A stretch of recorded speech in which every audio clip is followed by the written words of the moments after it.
are back. Welcome back, everyone, to another episode of the Unpaid Nobodies podcast. I'll be your host today. My name is Jasper. Today we're talking about a really exciting topic.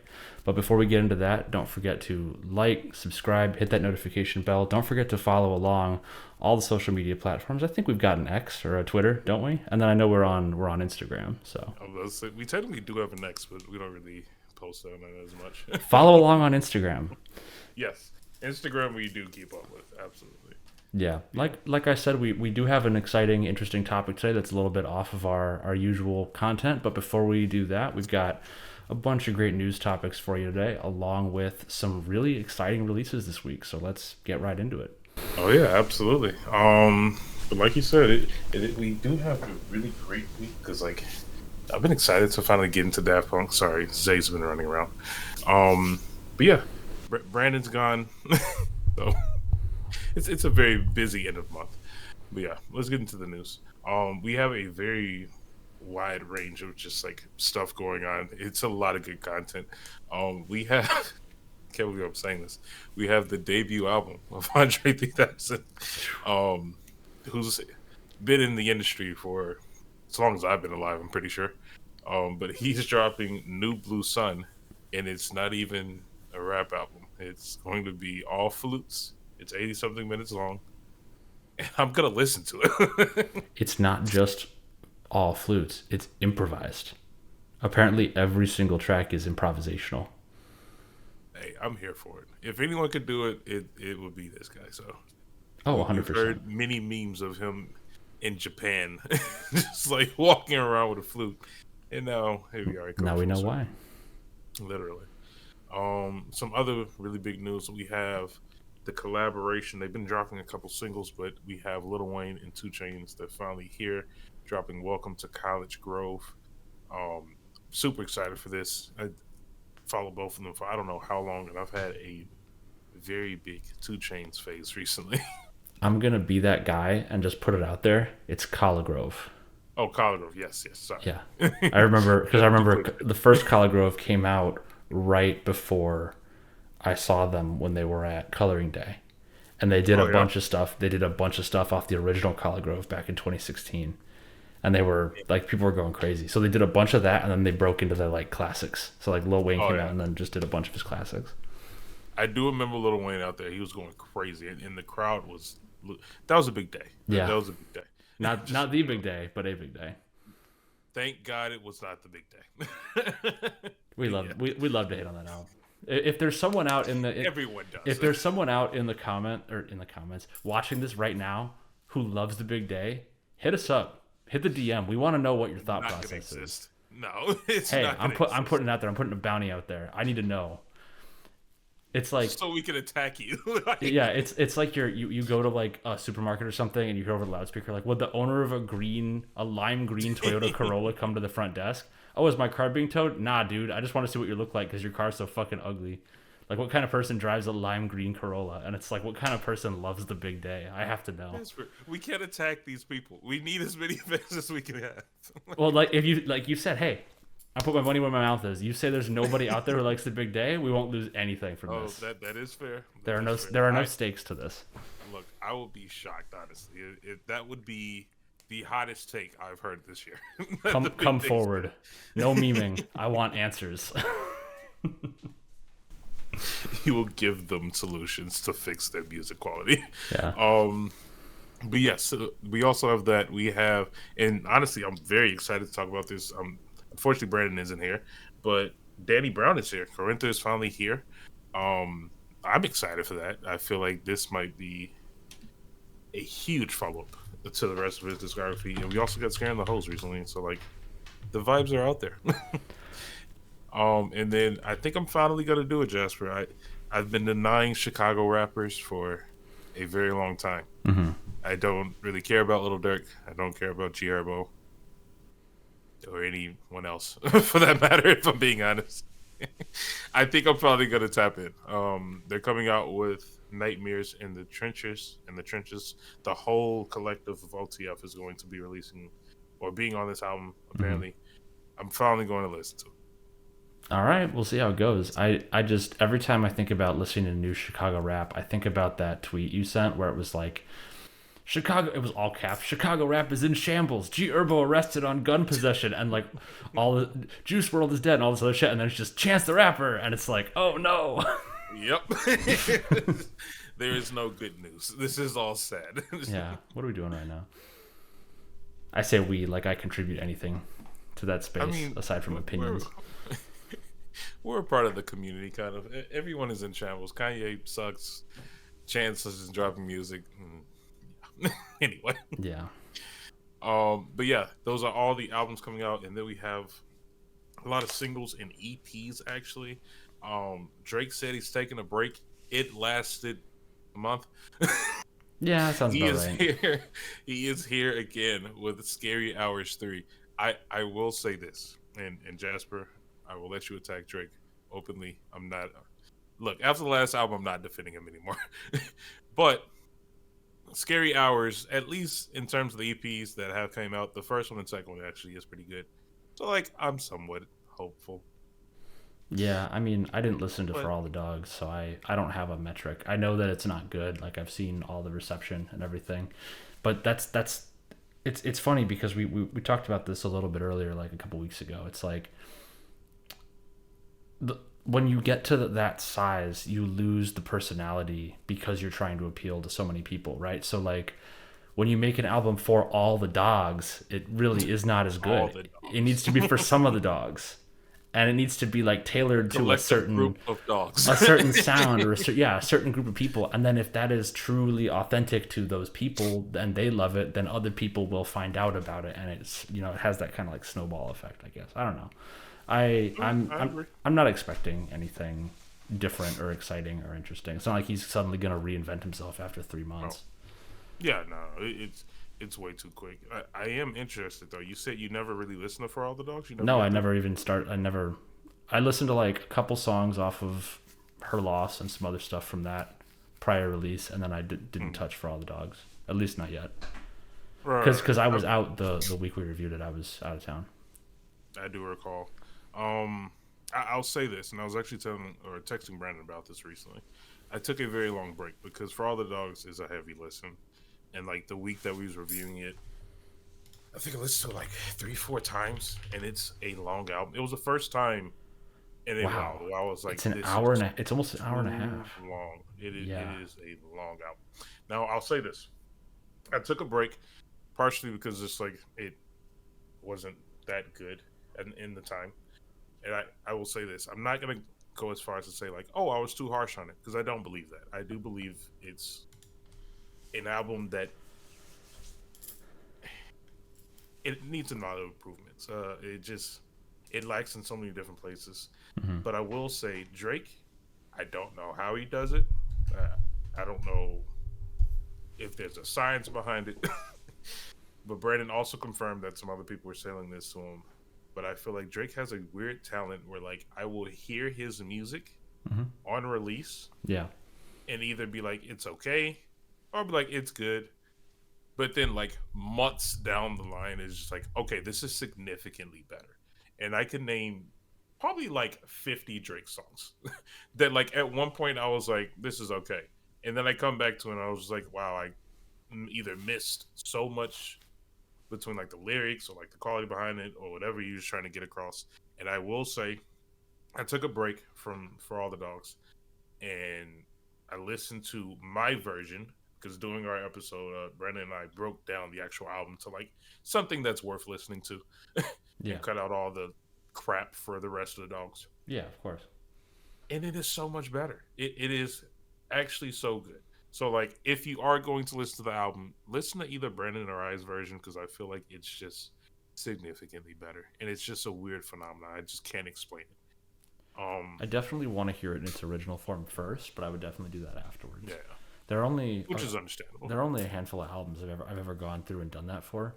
The last one was Donna Deluxe Edition because I absolutely hate Yeah, the way that thing is sequenced when it was so close to perfect with the original release. it's just, and we've talked about it before. It's the fact that he reordered it. Like, why Yeah, did you reorder it? I don't get It it. was Yeah, fine. Just it's don't reorder it that is like, for me, that is like peak sin with the deluxe edition. And then Don Mhm. Tolliver putting the 4 deluxe edition songs at the start At the of beginning. the deluxe edition. That is sin. That is directly to jail. No bail, no nothing, no bond. Don't pass go. Yeah, do Just not pass nothing. go. Straight to jail. Straight to jail. Prison time. Understandable. I'm not mad at that take at all. My But yeah, OCD does not allow for this. Forbidden. at that point, you just again you have to make your own playlist. You reorder it back to its original Oh, form. I know. But then when you say, you have to name it something, because if you're in the car and you tell your assistant, like, hey, play It's this, and true. it plays the That is album, it's true. like, fuck, this throws off the vibe Pain. entirely. Yeah, pain, agony, even. Literally pain and agony. But yeah. Yeah. But yes, he's dropping his EP coming up literally tonight. Hmm. This what he Drake is very smart with marketing. I'm not gonna lie, but he did it literally the day after the first person shooter music video came out, which was huge. I was talking to Brandon about that as well. I think it's so good. There's so many like references in it, and I love the scene, imitating like Messi and Ronaldo playing chess and everything. It's a really good video. Um, but moving on from that, we have some other EPs. We have Earth Gang coming out with Robophobia. Hmm. Always excited for anything Dreamville, so I'm there for that. We have Dirkworth also coming out with an EP that is actually already out. It came out during the week. CBDELX5. I don't know what that stands for. I'm How assuming it was. something deluxe. I was gonna say, it's so nice of him to name it after Elon Musk's next kid. Yeah. We don't talk about Elon Musk on here. He's just a Yeah, terrible person. we know. A dumb person. But yes. We also have a few singles coming out as well. We have Ari Lennox, some more Dreamville is here. Coming out with Get Close. She is on tour right now with somebody. I can't remember the name, but she's been killing it. Shout out to Ari Lennox. I low key want to go see her live as soon as possible. We also have J Rock, other side of the United States, coming out with something out of TDE. He's finally dropping a single, Still That Way. I feel like he's been teasing the album since like before summer, so kind of getting tired. Yeah. But hopefully it's on the way soon. And then we also have the remix to Water, the song that's taken over all social media. Is now having a remix featuring Travis Scott. Talk about impact. Literally just like take something already powerfully streaming and just pump it with more fire or more gas, I should say. Um, and then lastly, we have Smino coming out with a freestyle Dak Prescott. I'm always here for that mixtape version of Smino. It's always a good listen. It is a great listen. But that's all the actual music that I could find coming out this week. Hmm. Getting into the actual news, we don't have a lot to cover, but a lot of pretty good things, I would say. The Grammy nominations are officially released, and I must say, not a bad job. Uh, I rarely give praise to the Grammys, and I will say, ever since the infamous J. Cole picture, it is F the Grammys till I die. But they did pick a good selection of albums for the best rap album. I do think everything that's there deserves to be there, which is rare. And then another thing I want to shout out, I think you just put in there as well. Is it 9 nominations for SZA? SZA leads the pack, 9 nominations. Jesus, that's huge. That's so dope. Coco Jones had 5. I love that. So Yeah, very that excited for that. they got that part right for sure. SZA's had a hell of a year, a hell of a moment. Mm. There are some things that I think we talked about it. I think we're on the same page. There's some things that don't quite sit right with me. As right Go as on. they as well. First of all, real quick, let's just go over best rap album, Hmm. because I just wanna get it straight for all of our listeners who haven't actually come through and looked at this list, right? So best rap albums for this particular year, we've got Drake and 21 Savage, Her Loss, Michael, Makes Killer sense. Mike, Great selection. easy contender.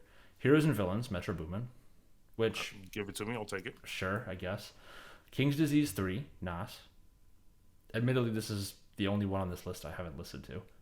I did miss that, but knowing Nas, not surprised. I'm Yeah. okay with it. And then, most importantly, Utopia, Travis Scott. I So- think this is hit it out the park. This is an obvious one. I feel like, Yeah, so in my opinion. yeah. Point being, this is a good, strong list of albums. Some of them are a little more commercial and formulaic than others. Some are more artistic than others, and that's fine. There's a good kind of cross section of what the year has been, right? The songs are a different story. So, Let's hear the songs. well, they have this melodic rap category. Oh, that yeah, I think is saw that. different. Let's just do regular rap. I'm just like pulling it up now. All right, so Attention, Doja Cat, which is fine, whatever. Okay. Barbie World, so the Barbie movie, which is Yeah. Nicki Minaj and Ice Spice featuring Aqua. It was a cultural moment, but I don't know if it's critically Yeah. a very good song. Just Wanna Rock, Lil Uzi Vert. Not a rap Fine. song, but It's whatever. not a rap song. Body Yada Ya, I guess. A thousand times. Rich Flex, Drake and 21 Savage. Fine. This is fine. Scientists and Engineers, Killer Mike featuring Andre 3000 from Michael. Deservingly the winner. I know which one of these I would pick. Which one will you pick? Which one do you think? The one off Michael? Yeah.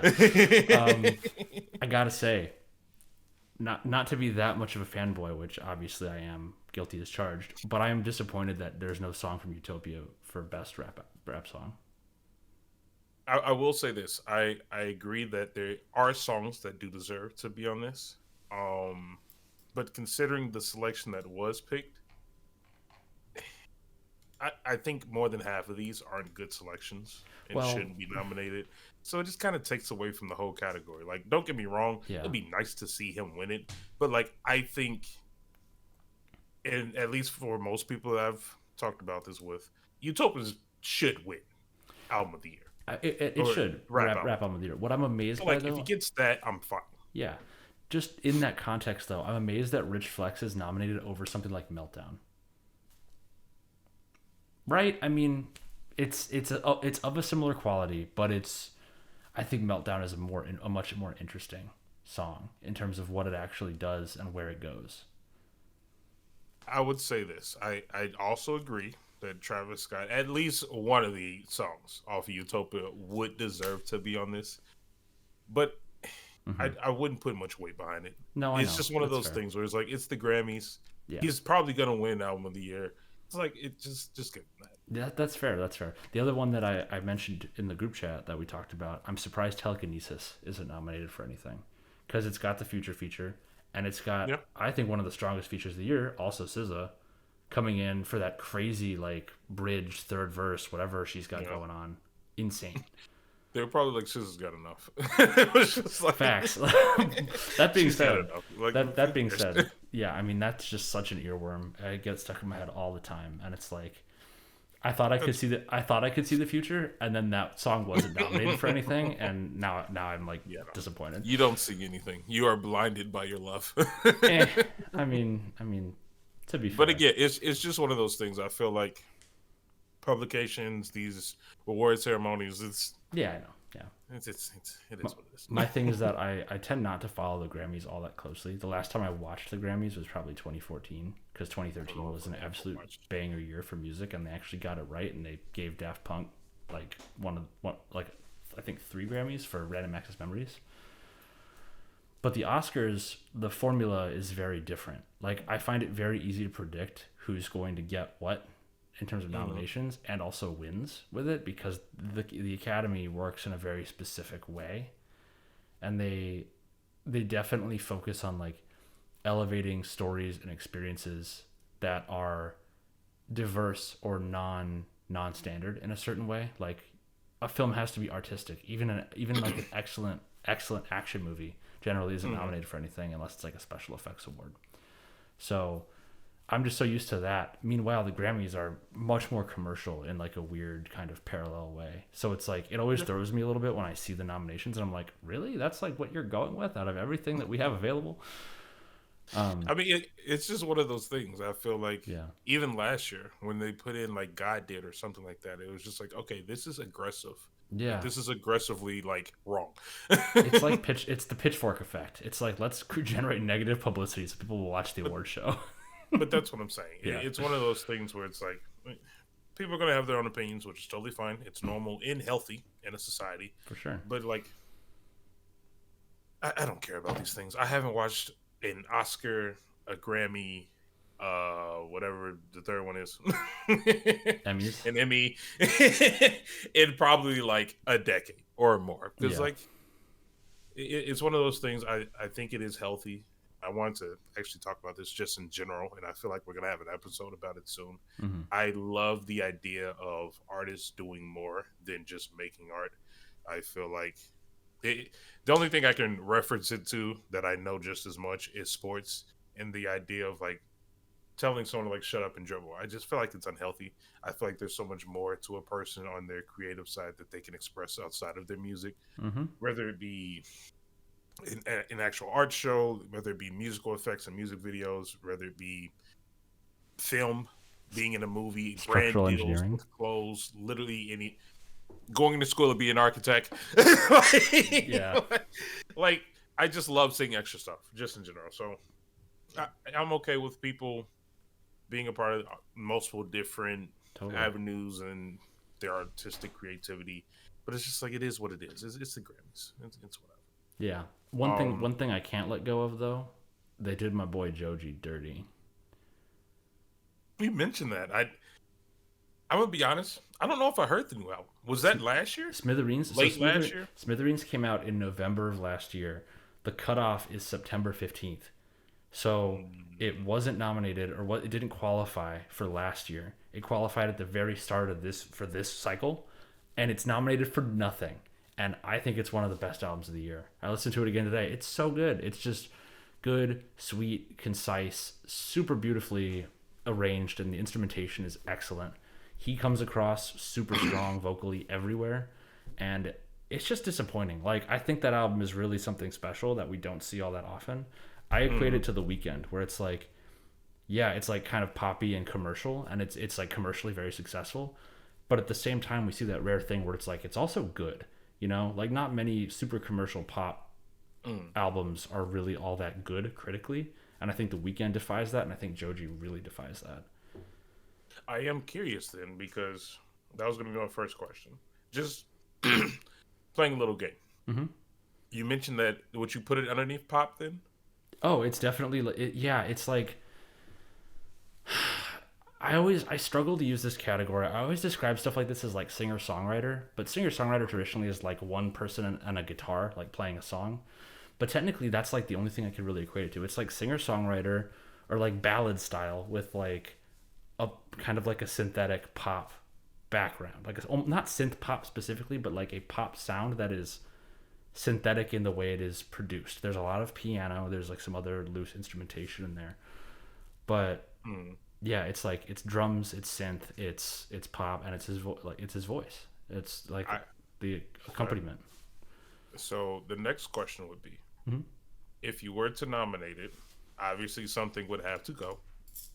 So if you go to best pop vocal album, for example, you have Chemistry by Kelly Clarkson, Endless Summer Vacation by Miley Cyrus, Hmm. Guts by Olivia Rodrigo, Subtract by Ed Sheeran, Midnights by Taylor Swift. Now I will say this before you answer. Hmm.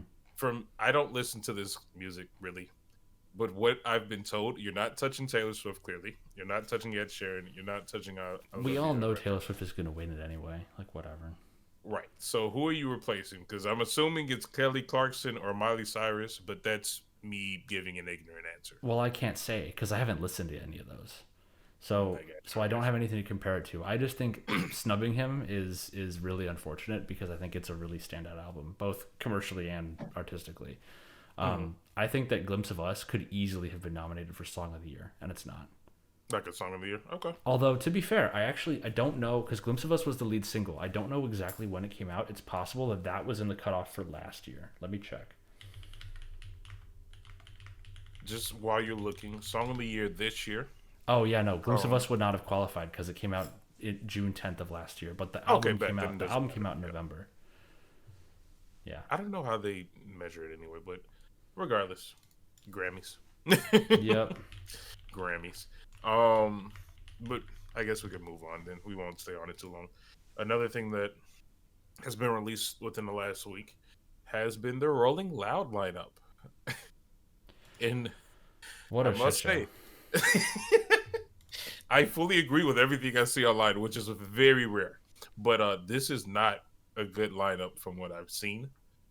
Matter of fact, let me actually pull it up because all I know so far is that the best act, in my opinion, that was originally on it was Little Uzi, Agreed.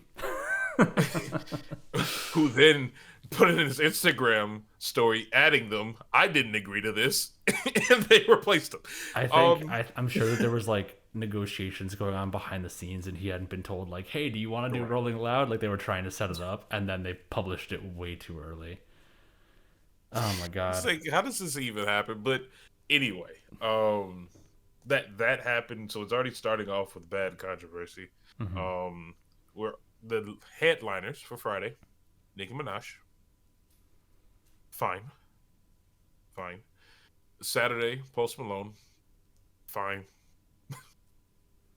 and then Sunday, replacing Little Uzi, Future, and Metro Boomin. And I must say, as a combination, better than Little Uzi, in my opinion. Separately, they wouldn't be. But that's like the one thing I feel like I would be excited about. But surprisingly enough, Future is one of those people that like now that some time has passed, Hmm. I loved seeing Future. It is one of my top probably 4 or 5 shows in my life. I gotta ask. But I can't see it again. It's okay. Yeah, because we saw Future, Uzi and Little Future, Lil Uzi Vert, and then Future Back to back to back. back. So I gotta Back to ask, back. which one of those did you like better? Because I I'm don't. not gonna lie, I like Future better. I'm not saying I didn't like Little Uzi, or I'm not trying to say it wasn't good, Mhm. but Future just hit. Future was a performance I had never felt before. True, true. That's fair. That's a new Future was experience. the oldest like group in that size. I would say we've been to like Absol, and it's clearly an older crowd. Or I've seen other people. I don't feel like Yeah. recalling everyone I've seen, but I've seen older groups at concerts where it's like, okay, I get it.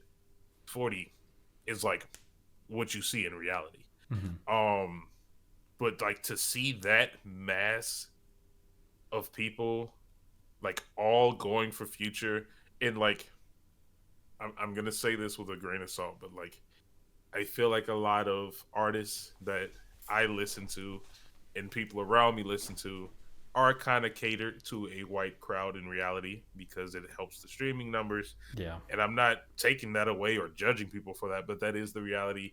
Future is very clearly made for black people, and I'm gonna say I was gonna say, are you criticizing me for my love that. of Pusha T right now? Is that what I'm hearing? That's my point. So like Pusha T actually likes going his fans like he likes his kilos. all white. But yes, that's my point. So seeing Future, it's just so much different than any other performance I've seen, and like he hit so many hits, it's ridiculous. Yeah. Now I love Uzi, but Uzi felt like a TikTok thing, in my opinion. I love the Well, songs. I yeah. don't think they're bad songs, but like it comes with the territory. If you are going to market yourself and release songs that typically perform significantly better on platforms like TikTok or Instagram or anything like that, the form or quality of music is going to be shaped a certain way. So 100%. when I go see it in a live performance, I feel like I'm watching 1 minute TikTok videos after another, Yeah. which is okay, but like That it's not the best. God, why would you say the quiet part out loud? That bums me out so much I'm just because no, it's saying. 100% true, and it makes me sad because it's You like, hate TikTok. well, not even just that. It's just that like he has enough. He fuck they. I'm sorry. It's been like 5 years of he him, It's and now totally it's okay. different. Yes. Fuck No one's gonna they judge you. It's okay. they have enough hits to fill the time slot that we saw of like 45 Yes. minutes or whatever it is and more. Yes. And it bums me out that like I think some of the more derivative songs are the ones that get picked up and circulated with all these views and whatever. Mm-hmm. Like Just Wanna Rock. I'll be honest, like it's fine. It's like it musically it's It's fun. fun. Yeah, I it's don't fun. like that song as a song. I like it as like a moment in time, you know? It's a moment in time. Yeah, and it's like to see someone who I really like musically for like their early to middle career Mm-hmm. almost devalued in that way bums me out. But yeah, I I feel mean, it. I totally get that, and in reality, I feel like the music that we're getting now out of Little Uzi really isn't even that different from No, before. I feel no, like it's the same style. It's just that unfortunately, once you marry yourself to TikTok in that form, it just shines so much brighter. hot It's take. just so obvious. Hot take. The beginning of this slippery slope of peak popularity for them was Fusel Shuffle 2020 Oh yeah, yeah, because that was a big one. that was a big one, and it had the dance that went with it. It came out right at The the right dance time was a when big play TikTok was with it. popping off, and it Yep. cemented him with this whole younger group. Because I was once a young Uzi fan, and I no longer am. Yeah, I would say you're a Uzi fan. No, a young Uzi fan. Oh, yeah, Like yeah. like I understand what you mean. Like 2016. you're grown now. Yeah, well, 2016, being like 19 and discovering Uzi then, I was Mhm. like a younger fan in that space, and now it's like the threshold is like 15, Yeah. Oh, yeah. which Absolutely. is interesting. It's just, and I don't want to carry on too long about it, but I feel like what is lacking that could correct his not mistakes, but just the route that he's going is a song like EXO Tour Life. I understand it's one of his most popular songs, but it's not popular because it's formatted as though it's a TikTok song. It's an actual 3 minute, full quality, multiple verse song that is a rap song with singing in it. Hmm. I don't feel like you get any song like that. I'm gonna say it. There's not a single song like that out of Pink Tape. I think there are songs that have kind of come close or have tried to come close. Days Come and Go, I would say, is as close as we get to that on Pink Tape, and I think Days Come and Go is a beautiful and like sincere song. But Yeah. I think that as the de facto medium for a lot of people becomes shorter and shorter format video, we're like Mm-hmm. approaching this kind of like cliff of attention span, you know? It's true. It's got to be something big and flashy, and it's got to happen in under 30 seconds to keep attention. You got to be hooked in like that first 30. And I think because that was Love is Rage 2 Yes. is yeah, Hmm. EXO Tour Life. I think that it was just a very different landscape then in terms of It was. Yeah. hip hop, It's but true. also just media culture. And I don't know. I don't know if we'll see that again, but we can dream. We can drink. That is all we can do in reality. Yeah. But yeah, terrible lineup. I don't know anyone that has said they're going. And you know the tickets are going to be like $400. Oh, it's not going to drop. Yeah, the No. price is not going to. No, Yeah. that, that's money. I like money. All right, Mr. Krabs. But yes, one last thing I want to cover, just because it's such huge news. Camp Flocknog has arrived and left. A lot of good quality videos is on YouTube now. You can go look at it if you missed out on it. A lot of really dope moments I feel like came out of it. One thing I wanted to highlight, I know we shy away from political commentary on the podcast, but I think it was kind of dope to see this. But Redfield, someone that I think I mentioned just last week, someone I've been following for a while, very young person, actually had a list of names going doing his set that was basically saying some of the lives that have been lost in doing all the all the raw stuff going on in the Gaza Strip. So really dope thing for him to do, and he also had like the link up there at the website. I don't want to say it wrong. It's like ceasefire or something like that. It's just cool to see artists, especially someone young like him, actually have like a voice that means something more than music, which I thought was a dope moment. But a lot of stuff happened that week in general. Have you seen anything else going on? Well, I just want to say one of the highlights. Obviously, that is very important, and crazy props to him. 19, getting involved, Mhm. having an opinion, having a voice in the matter is awesome. We love that. Right. Can we talk about Tyler addressing the crowd during his set? Because this was like another one of those memory or not what is it, like movie magic moments of like just Yeah. absolute comedy gold. He comes out on stage, he talks to the crowd a little bit, and he says, "I understand you all want to hear some new music from me." And the whole crowd roars their approval. And he says, "Well, I wanted a father, but that shit Yeah. didn't happen either." So I'm gonna go through my Right. catalog, and then he went And through you're his gonna catalog. sing along. Yeah, and Like, you fuckers are gonna sing along. Oh my god, and guess what they did? They did exactly I need to see him again, man. I saw him at the worst time, and I need to just see the new stuff.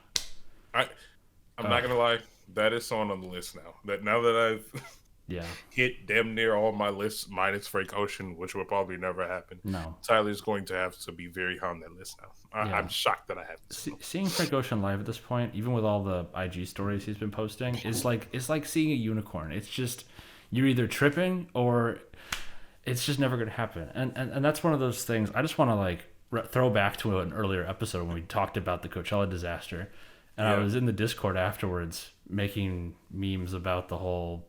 We did the thumbnail and all that, and I was Yeah. like, POV, you sold your house to go see Frank Ocean when instead you could have rolled marijuana because that's a cheap vacation. Quite literally. Yeah, And literally. it would have been better. Yeah, I mean, mistakes were made. But yes. Yeah. I don't think we're ever going to get that. It's sad and depressing, and I've learned to accept it. Some things you cannot have. It is what it is. Who knows? Maybe with the recent press tour for New Blue Sun, Andre will just wheel him out at some Honestly, point to do something. I mean, he did say he played it for Tyler and Frank, so Yeah, maybe a little inspiration for him there. But the fans are starving. He posted a 10-second snippet on Instagram within seconds. Every single page, not even music pages, every single page I follow on Instagram had the snippet on their page. circulating. Yeah, And I was like, geez, man. it's people are down bad when ESPN picks it up and is like new Frank Literally. Ocean. Yes. Yeah, that brother starving. Oh my god. But yeah, please, God. Frank Ocean, come save us. Heal the world. The way you said that, there's this guy, and this is gonna sound really dumb coming from me because of the caucasity, but there's this comedian who comes up on my feed on Instagram all the time who is hilarious. Yeah. Black comedian, and he does this bit where he'll if something dramatic or intense happens in the crowd, he'll sing like a little I don't know if it's like a church hymn or like a song or something, but something dramatic will happen in the crowd, like somebody says like a ridiculous response, and he'll just stop, walk away, and be like, "Wade in the water." And Real. when you said they're starving, I thought of that exactly, just like, stop, wade in the water. Yes, literally, quite literally. God, I need to find that guy. I'll send him to you next time he pops up on my feed. He's amazing. But I love that. Yeah. I'm pretty sure the one, the reason I was saying it's like a meme from a movie. I don't know the movie, but I think it's oh my god, who's the actor? It's a famous black actor, and I can't think about it now. I have no idea. But the clip I saw where he did that was he was doing like crowd work, going around talking to people. And there's this guy sitting in VIP off to the side. This was like in Atlanta, I think. And this guy's sitting there with not one but two white women in his VIP booth. And the comedian goes, "Hey brother, both of these girls are yours?" And he's like, "Yes sir." Turns away, wait. You already know. I like that. That's dope. We need to go see a comedy show. Sorry, off topic, but we need to go see a comedy show. It just came up in my mind. Unpaid Nobody's comedy review? Brandon would freaking lose his mind. I'm pretty right. sure we could find a recording of his old skit. Maybe There you we'll go. review that. Oh yeah. But yeah, that's all the news. Jasper, what do you have cooked for us today? What are we talking about? Well, I decided that it's been another slow week in terms of our typical genre, and I had so much fun with things Purvis hasn't listened to as like a subcategory of podcast. We should make that. We should make that like part of our show. Yeah, we should make that like one of our YouTube lists of like episodes where it's like exposing Purvis to new content. Well, it's funny because we do it every year. It's just like, okay, September, we're all gonna listen to albums we don't listen to. They do this every year. You know what? I'm gonna make you listen to gospel next year. Bet, do it. I will do it. I don't care. We could each have a folder of like things that we did not know that now we know. True. If you didn't know, now you know. Shout out Trevor Noah. But yeah. So this week we are doing another album that is near and dear to my heart.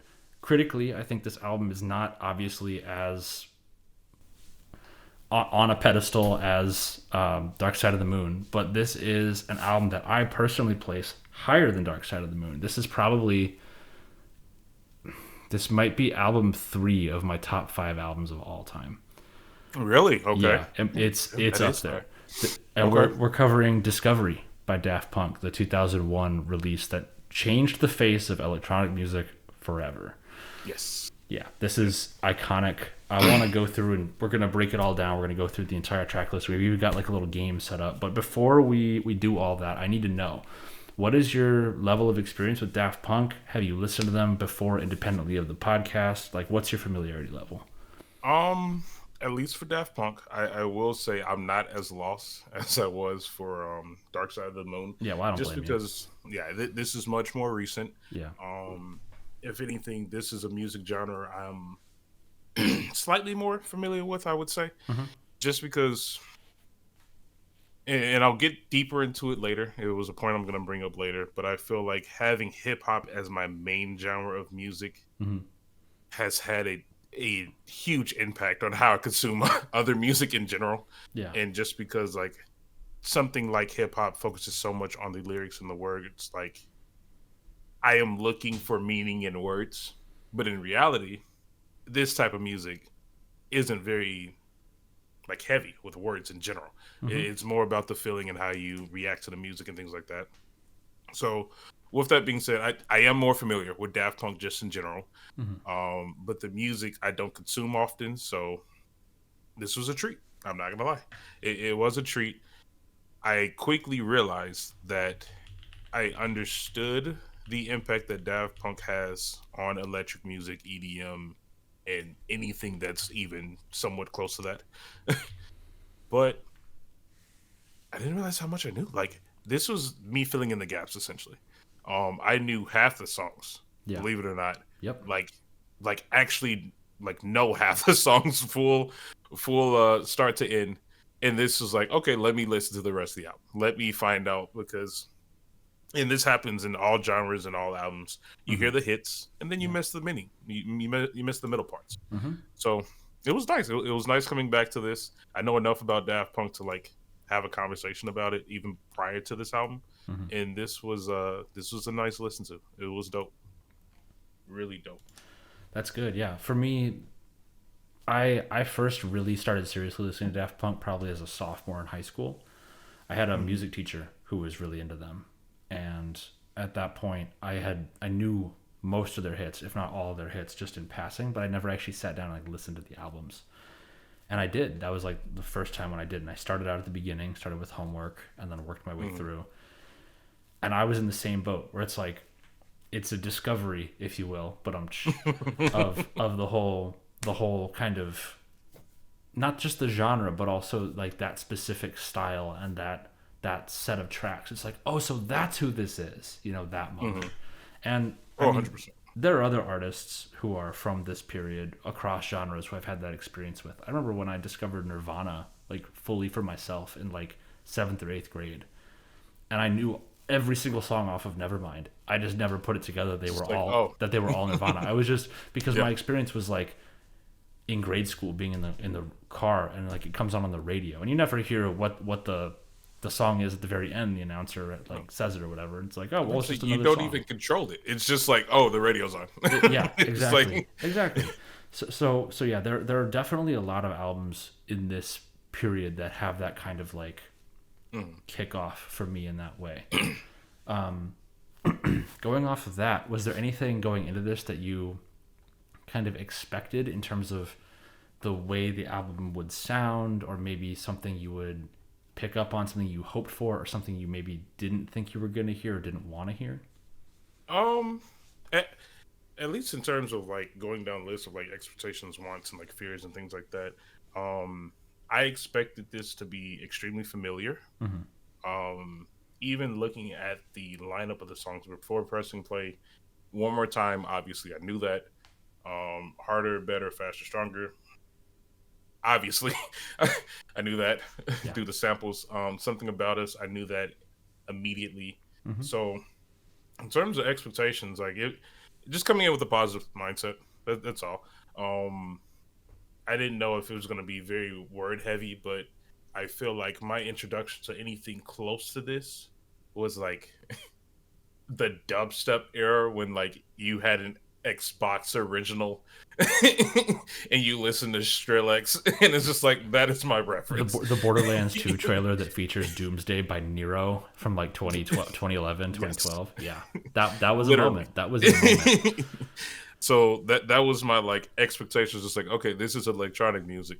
Um so what I was excited for is, like I said, was just filling in the gaps. I feel like you know all the hits, but there's so much more behind albums in terms of like their stories, their message, what the artist was going through at the time. Um, what I wanted was just good music in reality, because I know when you approach an album like this, you had to realize the gravity of like the artist. You had to realize the gravity of the album. I think I told you, and I sent you screenshots already. Like I've made a list recently of like albums I just never get around to. And Yep. it's just like it's intimidating to even look at the list. It's just like, man, I haven't listened to Marvin Gaye. That's like the most I have just one question. sold album ever. I just have one question for you when it comes to that. What's Mm. going on? What's going on? I love that. Literally. I love that song. But and again, that's the thing. It's just like, okay, what's going on? That's the hit. But it's just like, what's the rest of the album? Yeah, I what's the don't rest know. like? Yeah, totally. What else is going on? Yeah. But well, another thing that like approaching the album, Mm-hmm. the closest thing I can have to this, because I don't have the background in electronic music, is Soul Train. Believe it or not, Well, we'll go it's through literally it. Soul Train for me. No, that's 100% valid. Did you get a chance to listen to the samples playlist I put together? No, I purposely, or did you post it? I sent you a link with Text it to me? yeah, I sent you like a Spotify link of basically all of the samples for this album, but I said don't look them up. This is just a list of them. Play them on shuffle, and then we're gonna go through and we'll see like if you can pair them up. When did you send it? What we were talking about the other day. If you didn't get it, don't worry about it. But Oh, okay. we'll go through. Now I feel like I missed out on the game.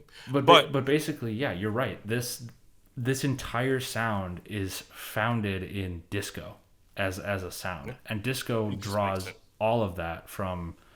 I mean, originally it's like I would venture to say like early R&B, but then you have like a Mhm. dance flair on top of it, and a lot of the artists who are tapped for these features are black across the Yep, entire spectrum for this album. So absolutely. yeah, Like you said, it just kind of makes sense that it all pairs together, because like it, I was laughing because I feel like a reason I never get around to albums like this is because like it just doesn't really match my like personality in general. yeah, Like I don't dance, and I'm not a very high energetic person typically, yeah.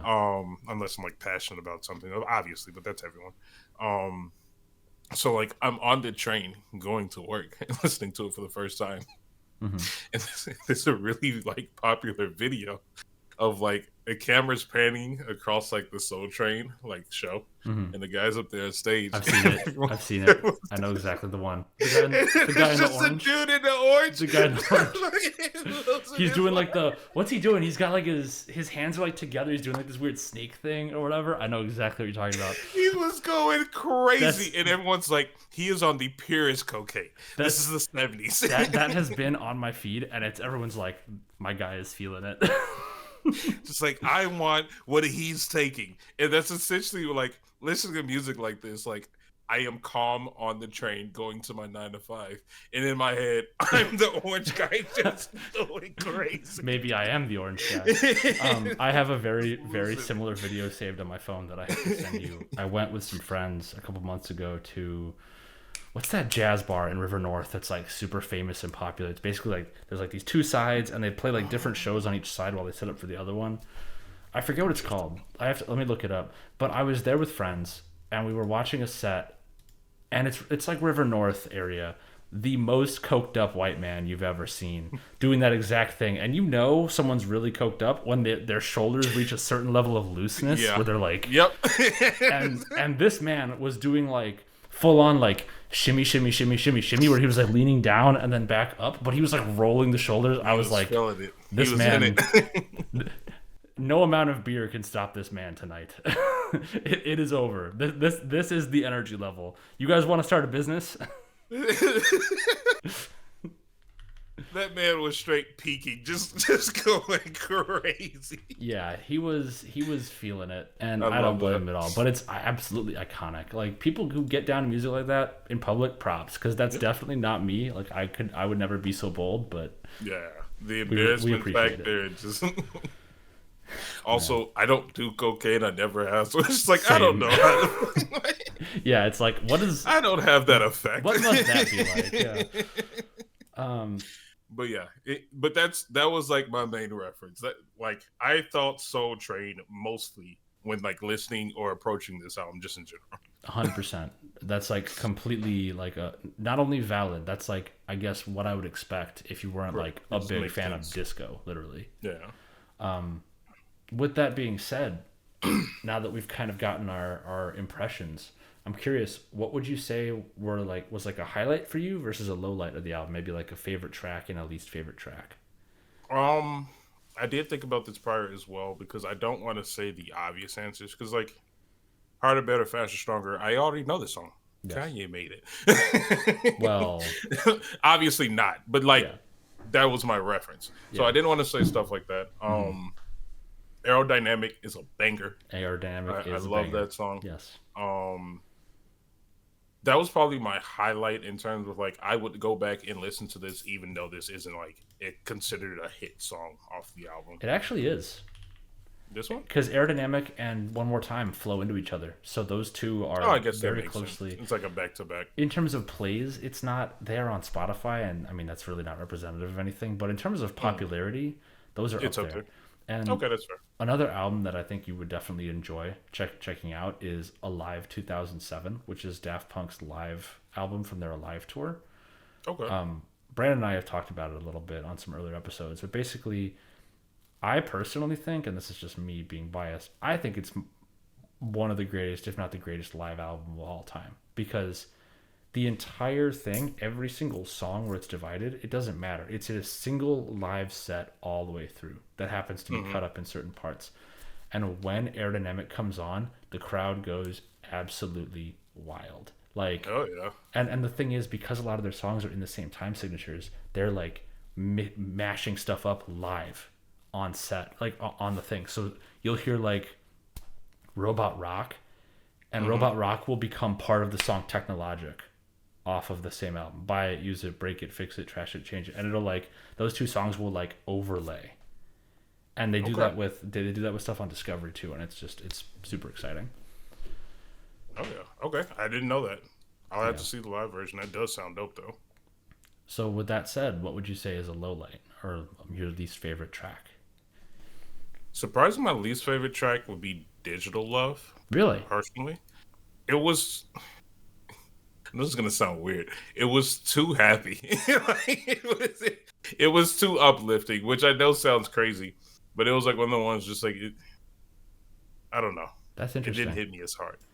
I don't think it's a bad song, but like it was just so much energy and like I won't say this is a dark album in any sense, but I feel like certain songs might have some darker elements to it or darker sounds to it. Definitely. If that's a better word for it.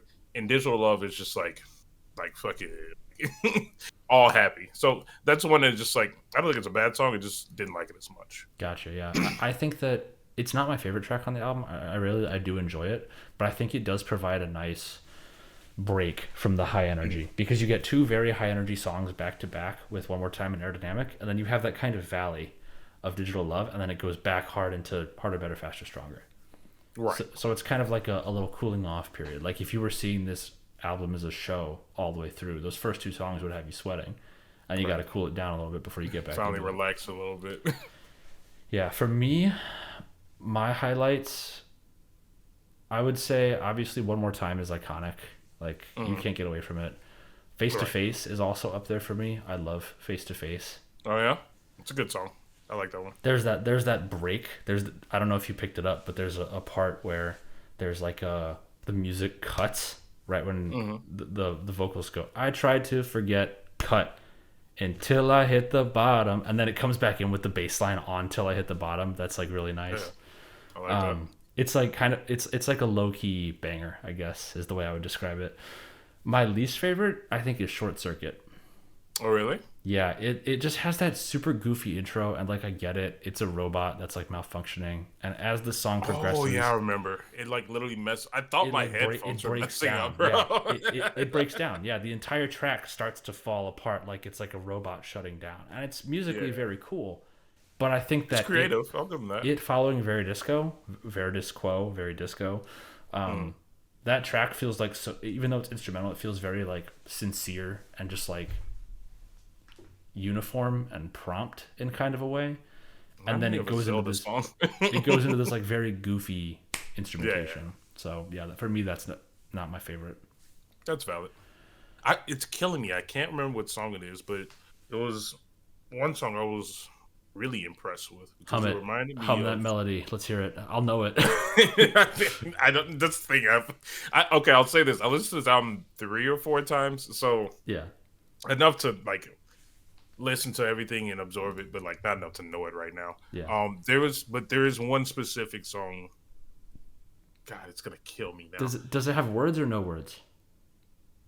It doesn't have a lot of words. It does have words, but it's a short amount of words. But the reason it stood out to me is because it reminded me of a more traditional DJ set. Interesting. And the reason I'm saying that, it sounded like somebody was actually live changing the actual sounds. It's a very repeating lyric, but it's being said, and the beat changes every time they say the lyric. Where I was like, that actually sounds like stuff that hip hop just rips off. It's crescendos, isn't it? That's the one where it's like bump bump bump bump bump bump, and it's like it goes up and then down and then up and then down. Yeah, it does that like repeating thing. I think so. And then there's like a point where like one instrument goes out and then comes back, and then that comes back. It chops up. It goes like ba ba ba ba ba ba, and then it goes back into the that's crescendo. Something like that. It feels very. But that was one. It was like DJ. It literally feels like a DJ set where it's just like. I feel like that's how you discover music in hip hop, or like as a producer, that's how you discover beats. Yeah. You take something and you just start messing with it. You toy with it. You throw this in. You take that out, and it was really dope to see them put that in a song. Like obviously, electronic music might be a little bit more focused towards DJing, give or take, but like being able to put that in the song in so many different versions of a beat with parts taken in and out. That it's so dope. That's why I got the stem player. Like being able to mess with the music. Yeah, to play around with it. Producer. Is very clearly like hip hop would rip this kind of stuff. Yeah, without shelling out money for a Pioneer deck. Right. So I guess that's a perfect segue into. I'm curious, like, what is your familiarity with Daft Punk across hip hop? Because there have been crossovers. We touched on one, which is Stronger. But they kind of have had their hands on things in a broader sense. Are you familiar with any other kinds of cross contamination interactions that they've had? It's one of those things where like I know that it exists in a sense, but like I know their hands are kind of all over the industry with a lot of popular songs, and you don't know it till you just like one day you come across it. But I don't know like the other songs. I'm pretty sure there's another Kanye song. I'm pretty sure that takes it away. I'm trying to think. Do I know like specific songs? I don't know. So I'll tell you. I'll give you 2. The one that you're thinking of, "I Am a God" off of Yeezus. Okay. Is produced by Guy Manuel. So that's the gold helmet. Is Guy Manuel. Yeah. So yeah, he produced an early version of he produced I Am a God or co-produced it, but Mm. an early demo version of that became Modern Jam. So Oh no, that makes sense. Yeah, yeah, yeah. I Modern knew Jam that. is also a Guy Manuel produced track. That makes So, sense. and there's actually a lyric in that song that talks about it. Travis says, "Guy Manuel brought it on from France. This my new Modern Jam," and he's referencing the Dope. production. Yeah, Oh yeah. so that's in there. Um, we also got to talk about the weekend. Hmm. We got to talk I about know the Weeknd has worked with them the a lot. Starboy era. Yeah. Do you know the songs? Ooh, now you They testing produced I think two. Starboy era. I think they produced two songs for the weekend.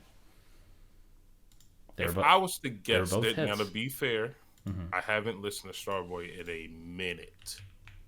Um,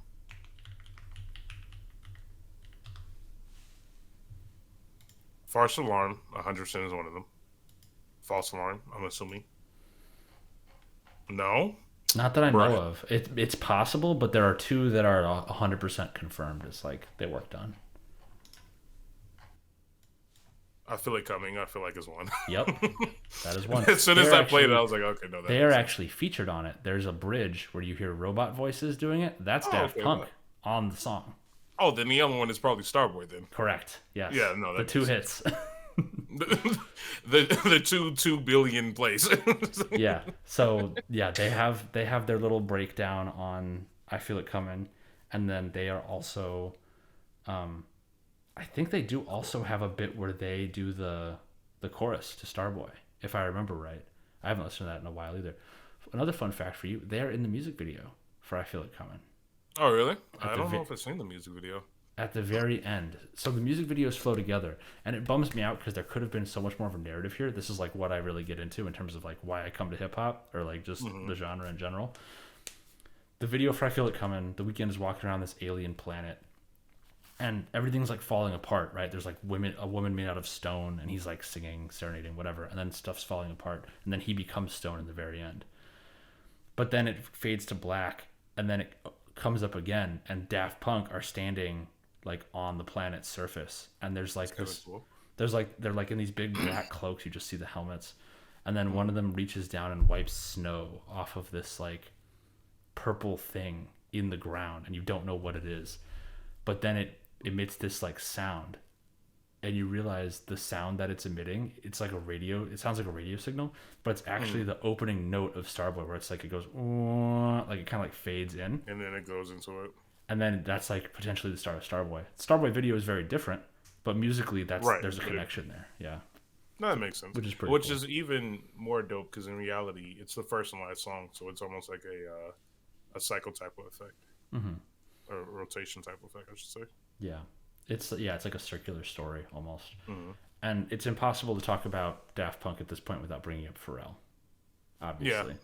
yeah, that also that also Pharrell makes being sense. another like long time collaborator of theirs across a bunch of different stuff. So Again, I feel like it's just one of those things where like if you don't know the name Daft Punk, then it's like you don't listen to music.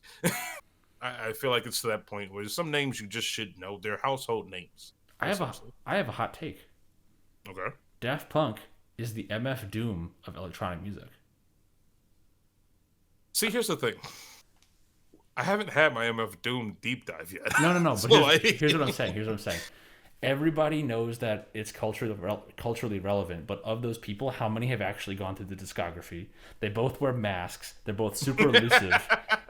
They're both now out of okay. music for one reason or another, and they have extremely passionate fans who will talk your head off about anything related to that subject, regardless of like whether or not you're interested. I guess that's fair. I will give you that. I don't know. Qualitatively, they are similar. To me, it makes sense. I feel like I don't know, and that's the other thing. So maybe you're right because, in my opinion, MF Doom, even though people may not listen to it all the time, it is also a household name. If you listen to hip hop, you know MF Doom. Yeah. So I'll give you that because I feel like, in my opinion, I don't even listen to this genre of music often. Yeah. I know who Daft Punk is. Like, Yeah. I mean, I know their names, Right. but I know what the group is. I should say. Totally. Yeah. And I feel like that's kind of the same thing. Like even if I'll put it this way, even if people don't know Daft Punk, don't know who they are, whatever, you've seen the helmets in pop culture. You know the And you helmets. know what? I would say the same is true for the MF Doom mask. The Mad Oh Villainy yeah, the Mad you Villainy know. cover, people have seen that and have no idea what that album is. Yeah, no. My mom being one of them, for example, Dude, probably. people hear rap snitch knitches or whatever, and like they know what it is. They're Yeah. like, come Yeah. on. 100%. Yeah. I don't know. I think that's kind of a funny parallel. It's like supposedly secret yet hugely Right. influential artists in this You space. know who this is. Yeah, literally. I will say this: we'll circle back next Halloween after we finish our MF Doom phase The and see if it holds up. MF deep dive. Yeah. Yeah. But hell yeah. Okay. So yeah, with that, I guess we kind of touched on favorite least favorite songs, but I kind of want to run through the track list real quick. It's not the Mhm. longest. We can just kind of go through each song. I'm curious what your thoughts were as far as like how it flows, what you like about a track, if there's anything you don't like about a track, or what you think you might come out of this listening to if you were to add any of these songs to your rotation. Um, I mean, honestly, if we were to go down the line, then obviously, one more time is an extremely popular song. Certified iconic, like Yeah, yeah. it is a class. This album, I feel like, deserves to be called a classics at this point. Um, so yeah, one more time. I don't have much to say about it just because like it's one more time. Oh, actually, no, I lied. The first time listening to this one more time, I will say this works better as an edited cut. Hmm. I feel like, and might just be to familiarity, but every time I've heard this song, it is in shortcuts. Here's the chorus. There it is. I did not realize this song is over 5 minutes long, Yes. and there are quiet parts in the song where like there's a dead period in the middle of the song, It and I has a was like, nice "What just it happened?" has a nice breakdown. Yeah. But that's like the only thing that pointed out to me. I don't. It doesn't make me like or hate it more, but it was just like, oh, this is a 5 minute song. Yeah. This is a longer than this is longer than the majority of songs I listen to. um, but yeah, that's the only take I had on that, and then it goes into aerodynamic, which the opening sounds like a WWE walkout. You're not wrong. You're not wrong. That's really funny. And then, it just goes into the music. So I mean, that's one takeaway I had. But I love that song. Honestly, probably one of my favorite songs on Hmm. the album. And then into Digital Love, mentioned that before, is just too happy Too happy. for me. Last night I had a dream about you. Yeah.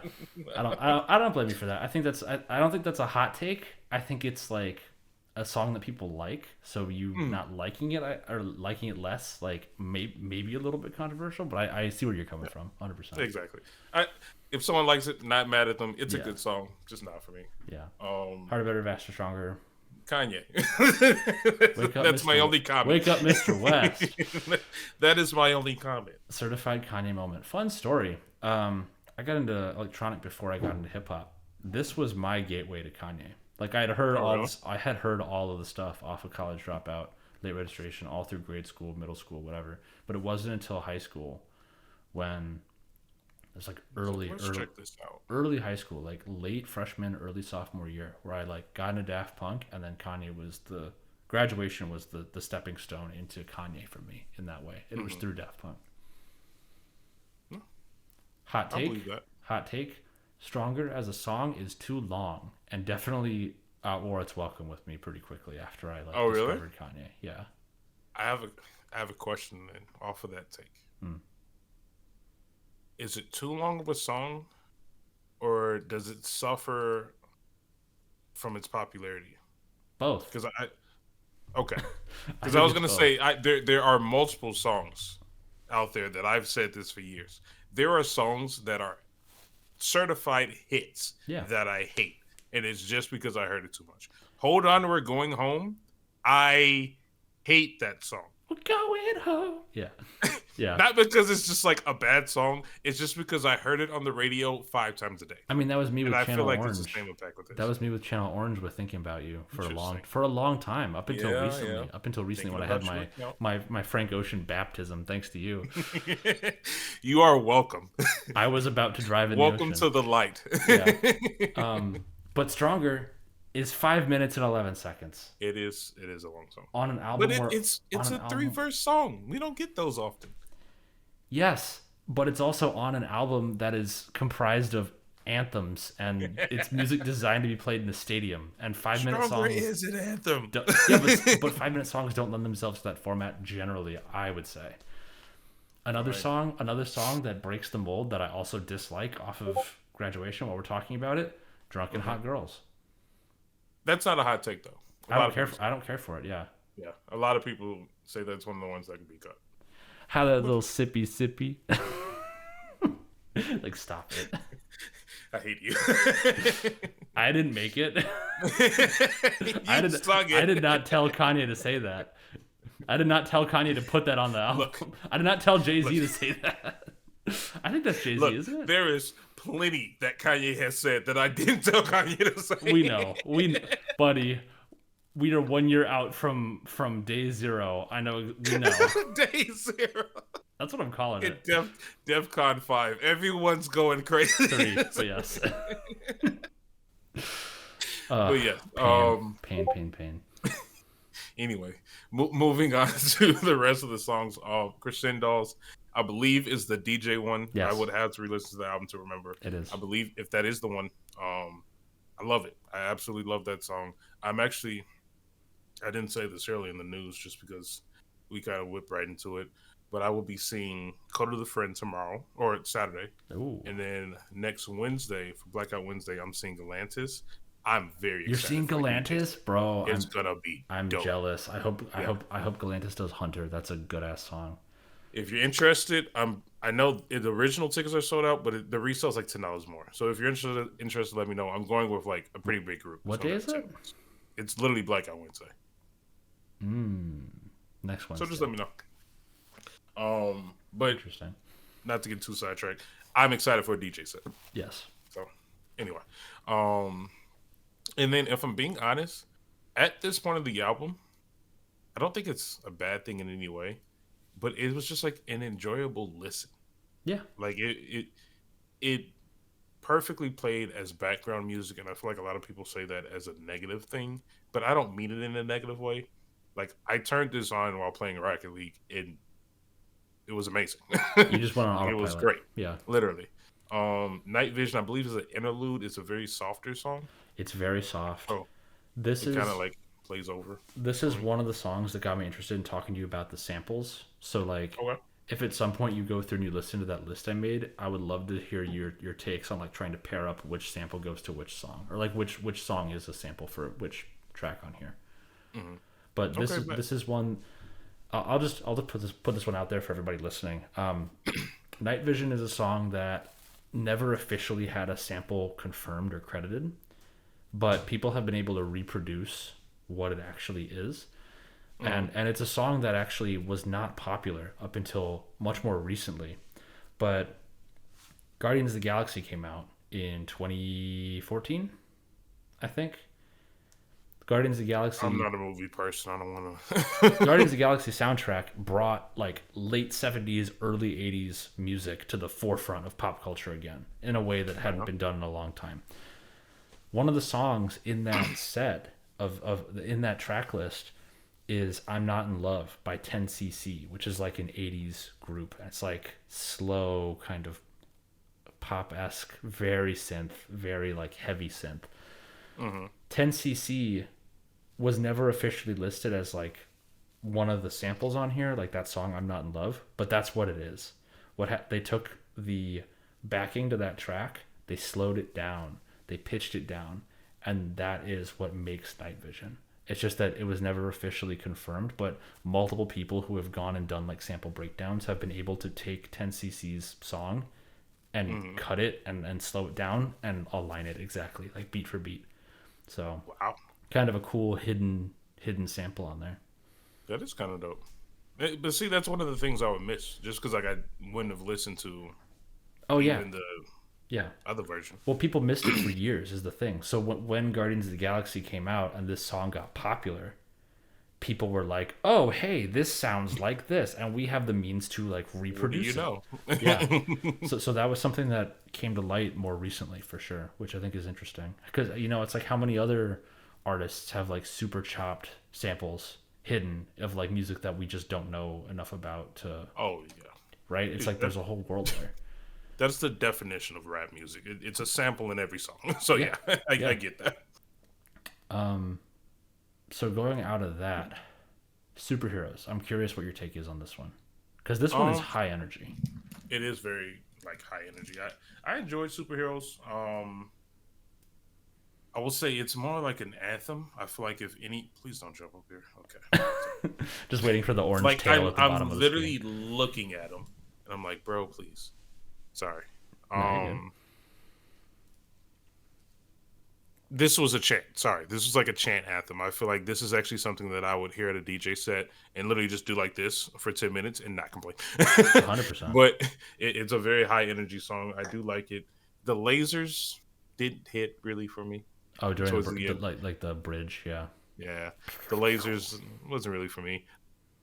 I don't think it's bad, but Yeah. just wasn't really for me. But decent song. No complaints. Can you tell what the vocals are saying for the entire song? They say it like 100 times. I thought it was just screaming, yeah. Nope. Ba na What na is na na. it? Ba na na na na. That. You can't make it out. It took me so long to figure out what they're saying. Now I gotta look up the lyrics. Now I'm curious. It's I didn't even. the vocal that's being repeated is something's in the air. Oh, okay. That actually kind of makes sense then. Yeah, but it's like the way it's cut, the something starts right at the end of air, so it feels like that's part of like the pause is somewhere else, but it's not. Bro, It's so weird. Yeah. I went to Genius. It's just the same thing 100 times.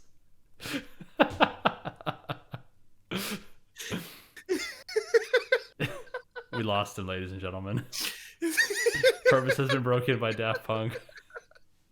It says produced by Daft Punk in parentheses.